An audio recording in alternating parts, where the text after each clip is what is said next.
त्या ठिकाणी आमदार होते, माजी मंत्री रजनी सातव ह्या आमदार होत्या, राजूभाऊ आमदार होते, त्याच्यानंतर गजानन घुगे आमदार होते. पण इतका गलिच्छपणा कोणत्याच आमदाराने खासदाराने या जिल्ह्यामध्ये केला नाही.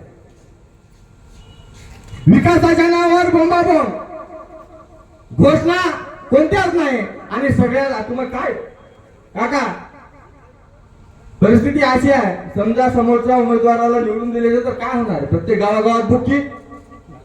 विकास म्हणजे नेमका प्रत्येक गावात मटक्याचा अड्डा, प्रत्येक गावात क्लब. याच्या व्यतिरिक्त काय होणार आहे?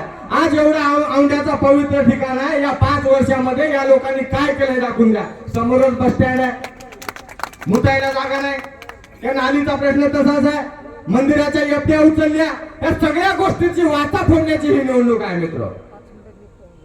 व्यापाऱ्याला धमकावल्या जात आहे. याच्यानंतरच्या काळात जर त्या लोकांना तुम्ही निवडून दिलं तर तुम्हाला एनओसी घ्यायला सुद्धा पण पैसे लागतील. पानपट्टी टाकायची 10,000, दुसरं काही दुकान टाकायचं 15,000. म्हणजे सगळा भ्रष्टाचाराचा माहोल या लोकांनी करून ठेवला आणि या भ्रष्टाचाराला वाचा फोडण्याची ही निवडणूक आहे.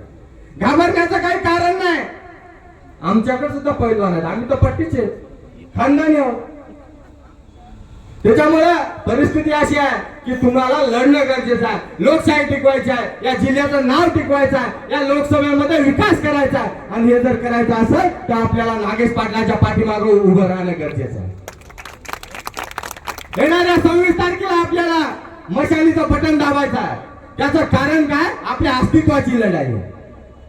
प्रत्येक शिवसैनिकाच्या अस्तित्वाची लढाई आहे. प्रत्येक राष्ट्रवादीच्या कार्यकर्त्याच्या अस्तित्वाची लढाई आहे. प्रत्येक काँग्रेसच्या कार्यकर्त्याच्या अस्तित्वाची लढाई आहे. ही तुमची आमची लढाई आहे. उमेदवार तर प्रत्येक जणच आहे. आज काय या खरं तर घंटा 2 घंटे बोलताय तो, पण बोलण्याला मर्यादा आहे. 5च मिनिटं दिलेत. मी आपल्या सर्वांना आपल्या आचरणे नतमस्तक विनंती करतो की ही वेळ ही संधी दौडू नका. आता काल एका भाषणात ते आमदार म्हणजे मला मुसलमानाच्या मतदानाची गरज नाही. हातून करायला कोण? तुला कोणता समाज मतदान करणार नाही हे लक्षात घेतलं पाहिजे. आणि तू आमच्यात भांडण लावू नको. आम्ही निश्चितच सगळेजण एक आहोत, हम सब एक है. यावेळेस या देशाला दिशा देण्याचं काम आम्ही सगळेजण मिळून करणार आहोत. तुमच्या खोट्या फुलटापाला बळी पडणार नाहीत एवढंच बोलतो आणि माझे 2 शब्द संपवतो. जय हिंद, जय महाराष्ट्र.